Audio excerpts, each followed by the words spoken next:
आजकल राधिका प्राय अपने जीवन को उलट पलट कर देखती है। अपनी भावनाओं की समीक्षा बहुत ठंडेपन से करती है। इस गुदगुदे गद्दे वाले पलंग और सुख सामग्री से खचाखच भरे घर में उसे यह बार बार याद आता है कि मानवीय संबंध कितने शाश्वत होते हैं, पर लोग यह भुला भी कितनी जल्दी देते हैं। यह भाभी जिन्होंने कई मीलों की स्वामिनी होने के मद में सब कुछ भुला रखा है, क्या अंतरतम में अकेली नहीं होंगी? या चाटुकारों का जो समूह उनके इर्द गिर्द मंडराता है, उनकी शुभ कामनाओं को ही वे सच समझ लेती हैं? यह वीणा जिसने जन्म से अब तक कभी भूख, गरीबी, दवाओं के अभाव, अस्पतालों की भीड़ें नहीं देखी, क्या यह कभी भी औरों की, अपने से कम भाग्यवानों की भावनाएं पूरी तरह समझ सकेगी? और स्वयं उसने क्या जिंदगी का सामना किया था? अगर किया होता तो पापा के विवाह पर उसकी ऐसी बचकानी प्रतिक्रिया न होती। हाँ, उन कुछ वर्षों पहले राधिका में बचपना था, भावावेग और उग्रता। तभी तो उसने कभी भी एक क्षण भी पापा के एकाकी जीवन के बारे में कभी नहीं सोचा। पापा को छोड़कर डैन के संग रहते हुए उस एक वर्ष में राधिका में जैसे कई वर्षों का अनुभव, पकापन एकाएक आ गया था। और तभी डैन से अलग होने का साहस उसमें था। अब मैं स्वतंत्र हूँ, परिपक्व भी, और गढ़ सकती हूँ अपना जीवन, अपना भविष्य। एक पल के लिए वह फिर अक्षय के बारे में सोच उठी। उसे एकाएक जैसे भविष्य दर्शन की तरह लग उठा कि अक्षय अब जीवन से चला गया। काल की एक लहर ने आकर उसका नाम तक धो दिया है, और समय एक दिन उसकी तप्त सांसों और कसे आलिंगन की स्मृति भी धो देगा। और तब तक राधिका कुछ भी करेगी। तिब्बती शरणार्थियों के लिए जो स्कूल खुले हैं, जिसमें दूर दूर से लोग केवल सेवा भाव से पढ़ाने आते हैं, उनमें से एक में वह भी चली जाएगी और नितांत सादा जीवन व्यतीत करेगी। पलायन? मन में प्रश्न उठा। नहीं, यह पलायन नहीं, जूझना है। इस घुटन और ऊब भरे कारागार से तो मुक्ति हो गई। उसी दिन वह रिक्शा लेकर रज्जू मामा के घर चली गई। जाकर पाया कि रज्जू मामा मायके में किसी विवाह में सम्मिलित होने गए हैं। घर में केवल नानी थी। पिछली बार जब वह आई थी तो नानी बड़े मामा के पास गई हुई थी। अब मौसी वहाँ हैं, नानी यहाँ। अब राधिका को लगता है कि इन 3-4 सालों के अंतराल में नानी के सारे दांत झड़ गए हैं और वह अत्यंत वृद्ध और थकी दिखने लगी है। अंगीठी के पास बैठकर करछी चलाते हुए वे कभी कभी रुककर राधिका को देख लेती हैं। राधिका पास बैठी है, चुप, अपने में डूबी सी, पर उसकी आंखें आसपास के वातावरण से बेखबर नहीं हैं। नानी की साड़ी जहाँ सिर पर पल्ला लिया गया है, कई जगहों से सीली हुई थी। रसोई में काफ़ी दिनों से पुताई नहीं हुई लगती है। एक किनारे छोटी सी सील, थोड़े से बर्तन, बेमेल थालियाँ कटोरियाँ। नानी अब घर में अकेली ही है। रज्जू मामा कल लौट आएंगे। नानी राधिका के नाश्ते के लिए हलवा बना रही है।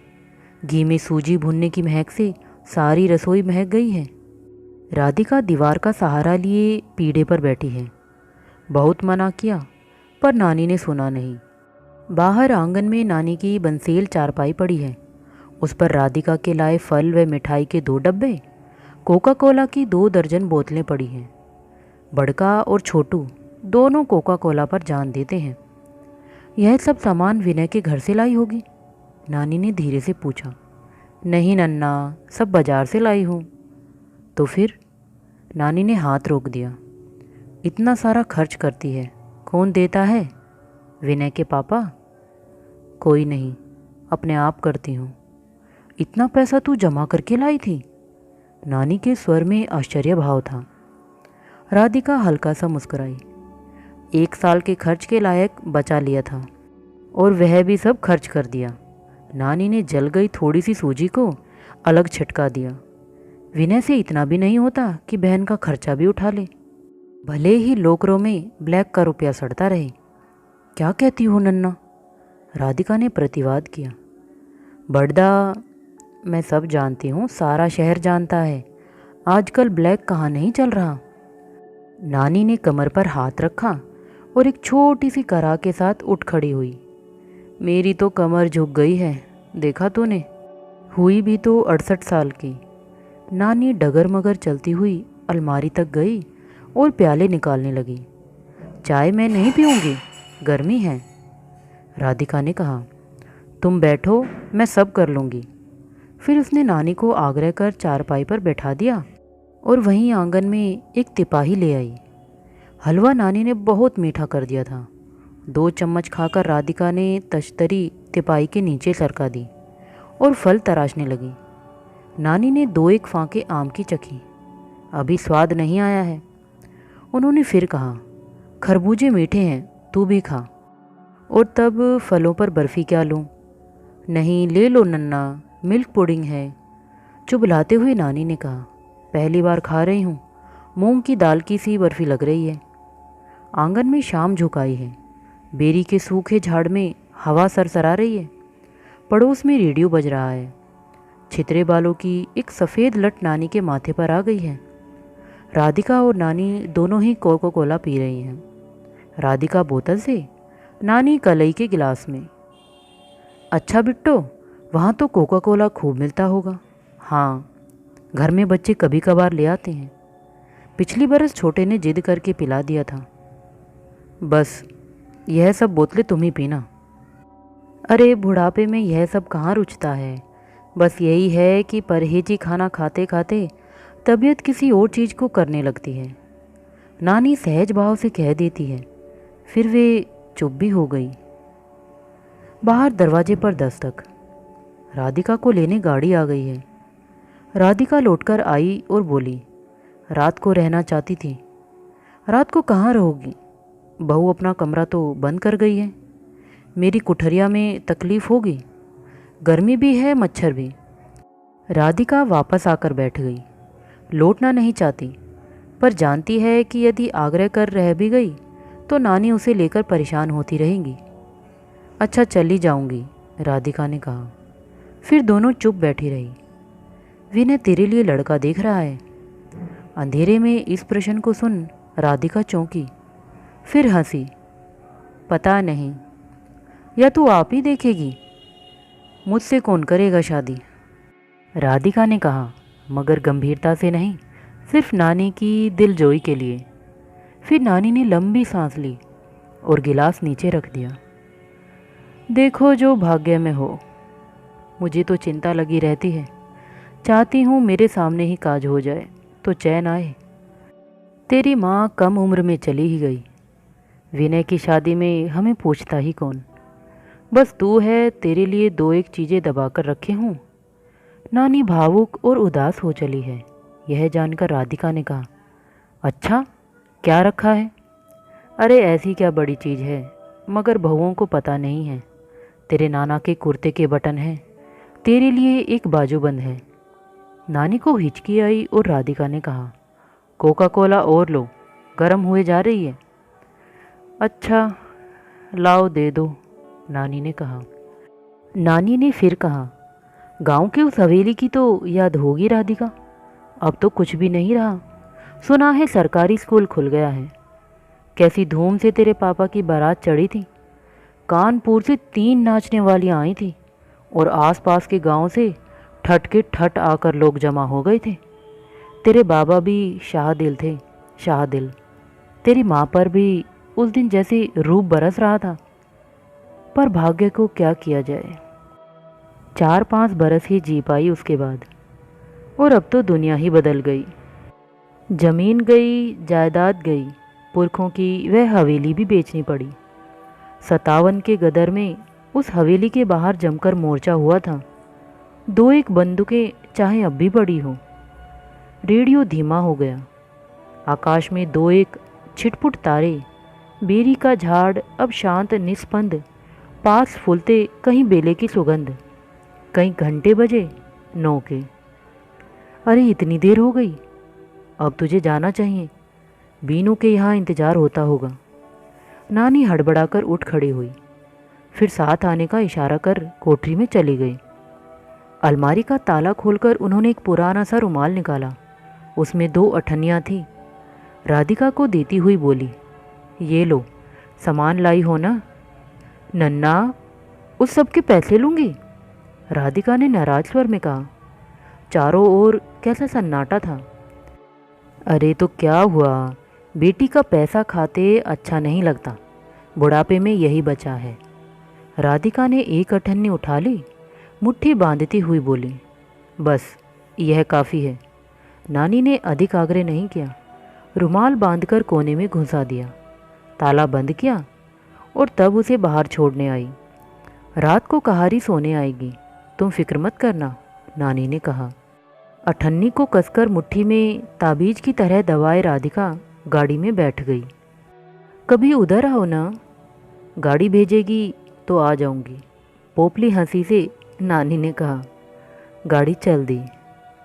अंधेरे कमरे में गुदगुदे पलंग में धसी राधिका ने कितने ही दिन बिता दिए। धीरे धीरे उसे यह इस प्रकार की घटनाहीन ऊब भरी दिनचर्या की आदत पड़ गई, उसी तरह जैसे अकेले फ्लैट में तख्त पर लेटे रहने की पड़ गई थी। हर समय कमरे में एयर कंडीशनर चलता, बड़दा बीच बीच में आकर हालचाल पूछ जाते।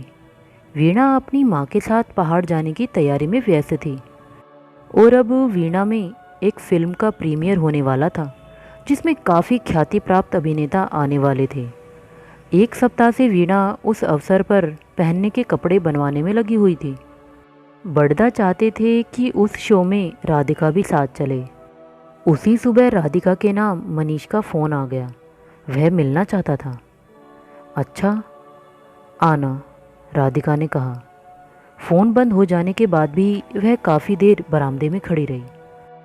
पुरुषहीन जीवन में एक उकताहट तो अवश्य होती है, पर साथ ही एक निश्चिंतता भी, जो कि राधिका को काफ़ी सुखद लगने लगी थी। अब मनीष उस संतुलन को फिर गड़बड़ कर देगा। वह चाहता क्या है? उसे न मित्रों की कमी है न लड़कियों की, फिर बार बार राधिका को क्यों झकझोरता है? क्या इसलिए क्योंकि उसने कह दिया है कि उसके जीवन में मनीष जैसे व्यक्ति का स्थान नहीं है? संध्या तक राधिका कुछ उल्लसित हो आई थी। शायद उसे लगने लगा था कि घटनाहीन जीवन से वह काफ़ी उकता गई है और मनीष के साथ एक शाम तो अच्छी तरह बीतेगी। राधिका जब बाहर आई, मनीष आ चुका था और बड़दा के बड़े से फॉर्मल ड्राइंग रूम में बैठा था। उसे देख वह उठ खड़ा हुआ। राधिका मुस्कुराती हुई आई और पास खड़ी हो गई। कैसे आना हुआ? कुछ काम था, मनीष ने संक्षिप्त में कहा और कुछ देर राधिका को देखता रहा। राधिका ने बेहद फीके पीले रंग की आरकंडी की साड़ी पहनी रखी थी, बालों में पीला फूल घोंस रखा था। मनीष की दृष्टि से थोड़ा सा सकुचाकर उसने कहा, आओ चलो बाहर बैठें, और दोनों जाकर बाहर बैठ गए। लॉन में सौंधी मिट्टी और तुरंत कटी घास की सुगंध आई। मनीष का गेहुआ रंग तपकर कुछ शाम हो आया था, शायद धूप में कई सप्ताह काम किया हो। इस समय वह बहुत तरीके से सूट टाई समेत तैयार होकर आया था। तुम्हें मेरा पता कैसे चला? राधिका ने कुर्सी के सरकंडे पर नाखून धीरे धीरे पटकते हुए पूछा। मैं तुम्हारे फ्लैट में गया था, पता चला कि तुम नहीं हो। नीचे वाले भी कलकत्ते गए हुए थे। कलकत्ते? राधिका के मुंह से निकला। हाँ, अक्षय के पास। देवकी भी गई है। पहाड़ी था, उससे पता चला। ऐसे बिना बताए चुपचाप खिसक आई। बड़दा माने ही नहीं, राधिका ने मंद स्वर में कहा। फिर पूछा, और तुम क्या करते रहे? कुछ लोग राजस्थान गुजरात में एक पुरानी ट्रेड रूट पर खुदाई कर रहे हैं, वहीं था। तब तक बड़दा भी बाहर आ गए। परिचय हुआ। बड़दा ने मनीष को गौर से एक बार देखा, फिर पास बैठ गए। फिर भाभी आई और तब वीणा। आप लोग भी चलिए, वीणा ने मचलकर कहा। चलिए न। राधिका ने मनीष को देखा और मनीष ने थोड़ा सा हंसकर कहा, अगर आपकी आंटी चल रही हैं तो मैं भी चला चलूँगा। बहुत दिन से कोई फिल्म भी नहीं देखी है। अपने निराश भाव को छिपाकर राधिका ने स्वीकृति दे दी। तब बड़दा निश्चिंत हो कुर्सी की टेक लगाकर बैठ गए और नौकर को बुलाकर पेय लाने को कह दिया। अपने और मनीष के लिए बियर, राधिका के लिए अनानास का रस, भाभी व वीणा के लिए कोका कोला। कारीन कहाँ है? संबंधियों को कोई गलतफहमी न हो जाए इसलिए उसने पूछा। आजकल पाकिस्तान गई हुई है, आने वाली होगी, मनीष ने कहा। जब तक शो का समय न हो गया वे वहीं बैठे रहे। भाभी मनीष से काफ़ी प्रभावित लग रही थी। राधिका और वीणा को मनीष अपने साथ ले गया। वीणा अगली सीट पर मनीष और राधिका के बीच बैठी थी और उसका उत्फुल्ल चेहरा देखकर राधिका के मन में टीस सी हुई। वह अपने को बेहद थका पा रही थी। दूसरे दिन भी मनीष आया संध्या को और भाभी के आग्रह पर भोजन के लिए भी रुका। तब तीसरे दिन राधिका उसके साथ अकेले जा पाई। वीणा साथ जाने को मचल रही थी पर बड़दा ने रोक दिया। फिर भी मनीष भोजन घर पर ही करे, यह तय हुआ। पहले उन्होंने हजरतगंज में कॉफ़ी पी, फिर कुछ देर टहलते रहे। मनीष ने कहा, मैं बहुत वर्षों बाद लखनऊ आया हूँ, तो कैसा लग रहा है? जैसी तुम्हें दिल्ली लगी थी, फीकी और अंधेरी, राधिका ने कहा और किनारे रुक गई। बचपन में इमाम बाड़े और पुरानी इमारतें बहुत बड़ी दैत्याकार सी लगती थी, पर अब तो पिरामिड तक मुझे निराशाजनक लगे, राधिका ने कुछ देर बाद कहा। पूरी सड़क पार कर वे दोनों वहां आ गए जहां मनीष की कार खड़ी थी। मनीष काफ़ी देर तक कार लिए सड़कों पर भटकता रहा। फिर एक निर्जन स्थान पर कार उसने रोक दी। किसी अनाम फूल की सुगंध से भरा एक झोंका आया। दूर शहीद स्मारक की रोशनी दिख रही थी। राधिका अपनी जगह चुपचाप बैठी रही। मैं 3 दिन से तुमसे बातें करने के लिए एकांत खोज रहा हूँ। बातें? कैसी? राधिका ने पूछा। पास से 2 साइकिल सवार निकल गए, खड़ी हुई कार की ओर बार बार देखते हुए। तुम इतनी दूर क्यों बैठी हो? तब वह कुछ मनीष की सीट के पास सरक आई। वह जानती थी कि वह चाह रही है कि मनीष उसे बाहों में ले ले, पर वह यह भी जानती थी कि वह प्रतिवाद अवश्य करेगी। कार का दरवाज़ा खोलकर उतर जाएगी। अगर वह नहीं मानेगा तो पता नहीं रिक्शा कितनी दूर मिलेगा। उसके मन में विचार उठा। राधिका, मैंने निश्चय कर लिया है कि मैं अब लौटकर नहीं जाऊंगा। अंधेरे में मनीष का गंभीर स्वर सुन राधिका चौंकी, फिर निश्चल हो आई। यह तुमने एकाएक निश्चय कैसे कर डाला? उसने वातावरण को हल्का करने के प्रयत्न में कुछ हंसकर कहा। एकाएक नहीं, मैंने इस पर काफ़ी सोचा है। अगर मैं कुछ और साल विदेश में रह गया तो फिर मेरे लिए भारत लौटना असंभव हो जाएगा, और मैं भारत से बाहर कहीं स्थायी रूप से नहीं रहना चाहता। उसका स्वर सुन राधिका ने हल्के से पूछा, क्या तुम भारत में रहकर संतुष्ट हो सकोगे? शायद प्रारंभ में नहीं, मगर कोशिश करूँगा। राधिका ने आंचल ठीक किया। तब कारीन? कारीन भारत में नहीं बसना चाहती। मैं उसके लिए अधिक दिन शोक नहीं मनाऊंगा, मनीष ने सहज स्वर में कहा। राधिका की जबान तक कुछ कड़वी बातें आई, पर वह पी गई। फिर वह मुड़कर अंधेरे में बाहर देखने लगी। शायद मनीष ने कुछ देर रुककर उसकी प्रतिक्रिया की प्रतीक्षा की। फिर पूछा, तुम क्या सोचती हो? मैं क्या कहूँ? जो तुम ठीक समझो। फिर कहा, तुम अगर रुकोगे तो करोगे क्या? अभी तो इस इंस्टीट्यूट को पैरों पर खड़े होने में कई वर्ष लगेंगे। डायरेक्टर तो नहीं, मगर परामर्शदाता के रूप में तो मैं कुछ समय यहाँ रह ही सकता हूँ। राधिका को लग रहा था कि मनीष भूल कर रहा है। कुछ दिनों बाद जब यह उत्साह फीका पड़ जाएगा तो शायद वह ऊबने लगे। बंद कर रहना उसका स्वभाव नहीं है। वह तो स्वच्छंद यायावरी प्रकृति का है। लगता है कि तुम्हें कुछ विशेष प्रसन्नता नहीं हुई, मनीष ने कहा। मेरी प्रसन्नता या अप्रसन्नता से क्या बनता है मनीष? मैं तुम्हारे जीवन में आती ही कहाँ हूँ, उत्साहहीन कंठ से राधिका ने कहा। मनीष सीट पर तिरछा होकर बैठ गया। राधिका की ओर देखकर उसने बड़े शांत स्वर में कहा, तुम कब तक ऐसा सोचती रहोगी राधिका? कब तक मुझे रिजेक्ट करती रहोगी? राधिका ने कुछ कहना चाहा, पर मनीष उसे रोकता हुआ बोला, न कुछ मत कहो। मैं चाहता हूँ कि तुम समय लेकर सोचो राधिका। हम दोनों में एक सख्य भाव है, हमारे संबंधों में एक सहजता। मैं तुम्हें पूर्ण रूप से स्वीकार करूँगा, तुम्हारे मूड्स, तुम्हारी समस्याओं, तुम्हारे विगत सहित। फिर कुछ ठिठक कर क्या तुम अक्षय को वचन दे चुकी हो? राधिका ने अनायास आहत कंठ से कहा। नहीं, अक्षय को बीच में मत घसीटो। मनीष के हाथों में उसकी बंद मुट्ठियां थीं। मनीष ने इतने हल्के से कि सन्नाटा न हो तो सुना भी न जा सके कहा, पर अक्षय को तुमने, और बीच में ही चुप हो गया। राधिका की आंखों में जो आंसू झलक आए वे मनीष ने नहीं देखे। अक्षय को मैं सब कुछ दे सकती थी यदि वह स्वीकार करता। राधिका कहना चाह रही थी, पर वह जानती थी कि वह कभी किसी से भी यह न कह सकेगी। मनीष को शायद संदेह हुआ। उसने दाहिना हाथ राधिका की पलकों पर फेरा। आंखें गीली थीं। तुम वहाँ नहीं रह सकी, न तुम्हें यहाँ ही स्वीकारा गया। मैं भी अपने को पृथक अलग कटा हुआ पाता हूँ। सोचा कि हम दोनों इकट्ठे रह सकेंगे, क्योंकि हम एक दूसरे को बहुत समय से जानते हैं, बहुत सारे संदर्भों में। पर यदि तुम, मनीष का स्वर उदास हो आया। राधिका ने सिर उठाया। हल्के अंधकार में मनीष का चेहरा नहीं दिखता।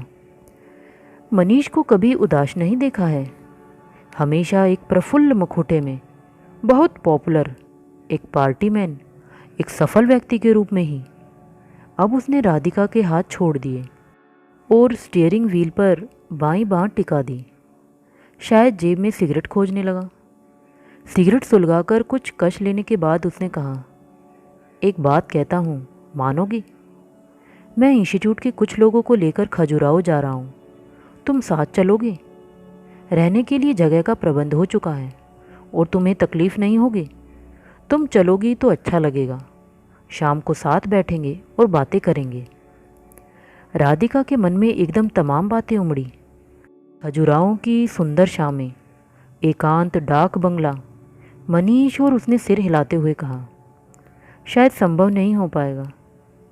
मनीष ने कहा, तुमसे इसी उत्तर की आशंका थी, पर सोचना मैं तुम्हारे लिए जगह रखूँगा। फिर मौन छा गया। राधिका ने हाथों से थपथपाकर बाल ठीक किए और कहा, चलो, खाने पर इंतज़ार हो रहा होगा। फिर लौटते हुए वह खिड़की के बाहर अंधेरे को देखती रही। बंद दुकानें, बुझे हुए साइन बोर्ड, इक्का दुक्का पान वाले। मनीष ने भी और कुछ नहीं कहा। लौटकर बड़दा, भाभी आदि से घिरकर वह फिर वही हो आया था, एक अत्यंत शिष्ट अतिथि, चार्म से परिपूर्ण। बड़दा से ड्रिंक स्वीकार कर वह भाभी की ओर उन्मुख हो आया और उनकी बातें सुनता रहा। राधिका बेहद थक गई थी। भोजन के दौरान वह बिल्कुल चुप रही। वार्तालाप केवल मनीष और बड़दा के बीच सीमित रहा। और फिर भोजन की समाप्ति के बाद जब मनीष बहुत आभार प्रदर्शित कर और विदा लेकर चलने लगा तो भाभी ने कहा, बाहर तक छोड़ आइए न। तब राधिका उठी और बाहर गेट तक साथ साथ आई। तुम्हें बहुत थका दिया, मनीष ने खेदपूर्ण कंठ से कहा। ऊब भी गई क्या? नहीं तो। राधिका को अपनी अशिष्टता पर लज्जा आ गई। फिर कब आओगे? उसने पूछा। अब तो तुम आना, मनीष ने कहकर उसके कंधों पर हाथ रखने चाहे तो वह दूर हटती हुई धीरे से बोली, दरबान सामने खड़ा है। मनीष चला गया तो यह प्रतिमा भी खंडित हो गई। राधिका दहलीज पर खड़ी पापा को ताक रही है। कमरे में झुटपुटा अंधेरा है, पर जिस खिड़की के पास पापा बैठे हैं उसके पार संध्या का हल्का आलोक, स्टडी में काफ़ी दिनों से बंद रहने वाली जगह की सीली और घुटी सी गंध है। पिछले 1 सप्ताह से पापा इसी जगह बैठे रहते हैं और एकटक बाहर देखते रहते हैं। पानी रह रहकर बरसता है। तारों पर पड़ी एंटीगोनम की लता बरसात में लहलहा उठी है और साथ ही विद्या के शयन कक्ष के आगे की सावनी भी। अब ये रंग कितना खटकते हैं। नहीं तो ये फूल बरसाती बादलों की पृष्ठभूमि में कितने प्यारे लगते थे। केवल संदर्भ बदल गया है। पापा ने आंखें उठाकर राधिका को देखा। पापा, सूप। आओ बैठो। वे काउच पर पैर फैलाकर बैठे हैं। राधिका पैताने बैठ गई। पापा ने पैर सिकोड़ लिए। पापा कुछ देर राधिका को देखते रहते हैं। वह पतले किनारे की सफ़ेद धोती पहने हैं, बालों को एकत्र कर पीछे जूड़ा बांधे हैं और क्लांत अनुभव कर रही है। सूप तैयार है, राधिका ने धीरे से कहा। कुछ देर में लूँगा। राधिका पापा की ओर नहीं देख पाती। पापा के निकट बैठ अब सांस सी रुकती है, जैसे एक दम घोंटू छटपटाहट ने उसे जकड़ लिया हो। वह उठकर भागना चाहती है, पर निष्क्रिय निस्पंद बैठी रहती है। यह मकान अब कितना खाली और मनहूस लगता है। पहले राधिका चली गई थी विदेश, फिर पापा गंगा पार वाली कोठी में, और अब विद्या। कोई भी प्रत्यक्ष रूप से विद्या के लिए नहीं रोया था। पापा तक की आंखें सूखी रही थी। लगता नहीं थी कि विद्या अब नहीं है। हर ओर उसकी उपस्थिति के चिन्ह हैं। दीवारों पर रंग, पर्दे, फॉल्स सीलिंग, केवल विद्या का शयन कक्ष खाली पड़ा है। पापा संलग्न स्टडी में अपने काउच पर बैठे रहते हैं। रात को कभी उसी पर झपकी ले लेते होंगे। राधिका अपने पैरों की ओर देख रही है। रमा नहीं आ सकी, आसन्न प्रसवा है। कोई और निकट का संबंधी विद्या का नहीं था। खबर की आकस्मिकता से तो भाभी पलंगशाही हो गई और पापा एकदम चुप। बाहर का काम बड़दा संभाल रहे हैं और अंदर का सब कुछ आयासहीन भाव से राधिका ने ओढ़ लिया। कुछ वैसी ही स्थिति आ गई जैसी कि विद्या से पहले थी, पर इस बीच कई कटु वर्ष हैं और विद्या भी थी। अब विद्या नहीं है, पर उन वर्षों की स्मृति है। जो भोगा गया है वह है, भले ही राधिका के चेहरे और शरीर पर वह अंकित न दिखे। राधिका पापा के मुख की ओर नहीं देखना चाहती। इन सब के बीच भी वह अपने पर आश्चर्य करती है कि उसकी भावनाएं क्या ऐसी कुंठित हो गई हैं कि वह भी वेग से, गहराई से अनुभव नहीं करती। वह भाभी की तरह दिखावा नहीं कर सकती। रोना, गाना, लंबी सांसें लेना और पलंग पर ऐसे पड़े रहना जैसे विद्या उनकी बड़ी अपनी थी। शायद पापा को भी इससे वितृष्णा हुई हो, क्योंकि उन्होंने एक बार भी भाभी की तबीयत के बारे में नहीं पूछा। कमरे में अब अंधेरा खूब भर गया है। दो एक मच्छर भन भन करने लगे हैं। छत की नाली से बरसाती पानी जहाँ बाहर गिरता है, वहाँ एक नन्ही सी तलैया बन गई है। उसमें एक असमधार सी बूंदें गिर रही हैं। इस एकांत में विचार पीछे लौट जाते हैं। उस रात अब वह कितनी अतीत में घटित जान पड़ती है। मनीष को विदा कर वह देर तक न सो सके। मनीष को उसने अनेक रूपों में जाना है, पर भारत में आकर एक नए व्यक्तित्व का आभास उसमें दिखता है। कौन जाने कि वह भारत में स्थायी रूप में रहकर सुखी हो। एक गहरी हताशा राधिका के मन पर छा गई थी। मनीष के निकट सानिध्य से उसका सिर झनझना उठता था और अब अपनी अपरितृप्त देह पर हजारों चींटियां सी रेंगती मालूम हो रही थी। उसने कई बार हाथ को झटका दिया। बहुत देर पड़े पड़े जागने के बाद वह झुंझलाकर उठी, ठंडे पानी से मुंह धोया, फिर नींद की एक लाल गोली खाकर लेट गई। सुबह दिन चढ़े तक सोती रही। जब जागी तो सिरहाने तिपाई पर रखे प्याले की चाय ठंडी हो गई थी। उस पर एक बारीक उबकाई लेने वाली झिल्ली सी जमाई थी। कई बार कहा है कि प्याले में चाय बनाकर न भेजी जाए। वह अपने को घसीटती सी उठी। नींद की गोली लेगी अपने को प्रफुल्ल करने के लिए।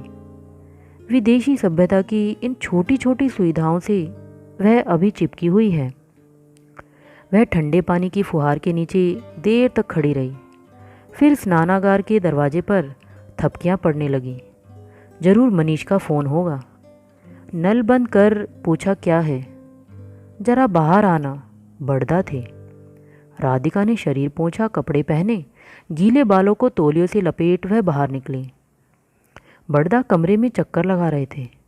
उसे देख रुक गए, फिर बिना किसी भूमिका के कह उठे, डैडी का फ़ोन आया है। विद्या ने नींद की गोलियों का ओवरडोज ले लिया है। तब राधिका स्तब्ध हो उन्हें ताकती रह गई। अस्पताल ले गए हैं। तब राधिका बोल पाई, विद्या ने क्यों? उन्हें क्या कष्ट था? बड़दा ने एक बड़ी ही अर्थ भरी दृष्टि से उसे देखा, पर तुरंत अपने को संभाल लिया। राधिका पलंग की पाटी पर बैठ गई। उसके पैर कांपने लगे थे। पापा ने फ़ोन किया। वे तो गंगा पार थे ना? यह सब मैं कुछ नहीं पूछ पाया। वे बहुत रुक रुक कर बड़ी धीमी आवाज़ में बोल रहे थे। हमें जाना चाहिए दादा, पापा अकेले हैं, राधिका ने कहा और उठकर खड़ी हो गई। मैंने ड्राइवर से गाड़ी ठीक करने को कह दिया है, बड़दा बोले। राधिका बाल पोंछने लगी। रात उसने भी तो नींद की गोली ली थी, तभी शायद विद्या ने भी ली हो, एक एक करके यह जानते हुए कि वह सुबह नहीं देखना चाहती। विद्या को ऐसा क्यों? फिर उसे विद्या का ठंडा संयत चेहरा याद आया था। क्या विद्या नहीं रहेगी? तब पापा? फिर कई घंटों की लंबी यात्रा। पुराना ड्राइवर सधे हुए हाथों से गाड़ी चला रहा था। सड़क के धक्कों के बीच बड़दा ऊँग गए थे। भयाकुल राधिका अपलक बाहर देखे जा रही थी। भाभी साथ नहीं आई थी, बाद में आएंगी, इसलिए राधिका के विचारों में कोई भी व्याघात नहीं दे रहा था। तब तक सांझ सी हो गई थी। पोर्टिको में मध्यम सी बत्ती और साएं साएं करती हवा। राधिका जाकर बैठक में खड़ी हो गई। पापा ने चौंक कर सिर ऊंचा किया और राधिका के पीछे खड़े बड़दा को देखा। फिर कहा, तुम लोग आ गए? प्रश्न पूछा न गया।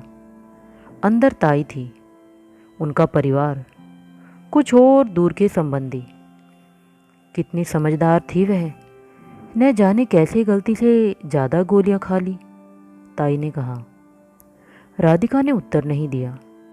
आंगन में अनार के पेड़ों के साए थे और हर कोने में अंधकार जैसे मुंह बाएं लीलने को तैयार।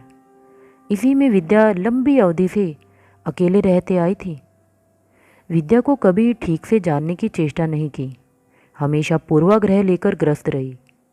और अब तो पापा बड़े निरीह, कातर, दुखी मर्दित से लग रहे हैं। राधिका उस कमरे में नहीं बैठ पाई। वह भूचाल के बाद नींव तक हिल गए मकान की तरह अनुभव कर रही है, दरार खाई दीवारों की तरह। और इसी तरह एक सप्ताह बिताया गया। विद्या के पलंग पर असमिया कबर बिछा है। पापा के मन क्या है कोई नहीं जानता। पापा बिजली जला दूं?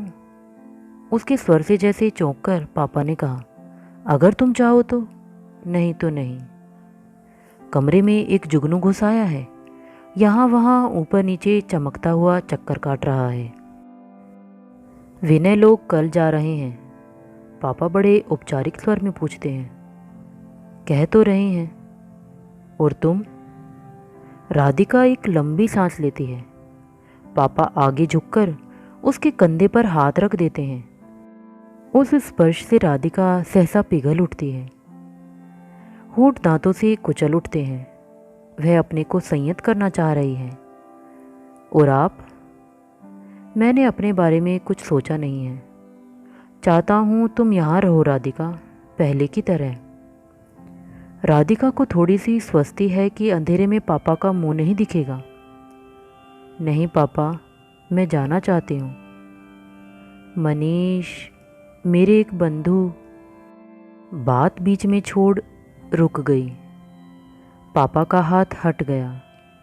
शायद वह पीछे कुशन की टेक लगाकर बैठ गई। शायद वह भी कमरे में मंडराते जुगनू को एक टक देखने लगे हों। तो दोस्तों, ये उपन्यास यहीं ख़त्म होता है। आपको ये कैसा लगा मुझे कमेंट करके ज़रूर बताइएगा। तो चलिए फिर मिलते हैं एक नेक्स्ट वीडियो में एक नई कहानी के साथ। तब तक के लिए गुड बाय।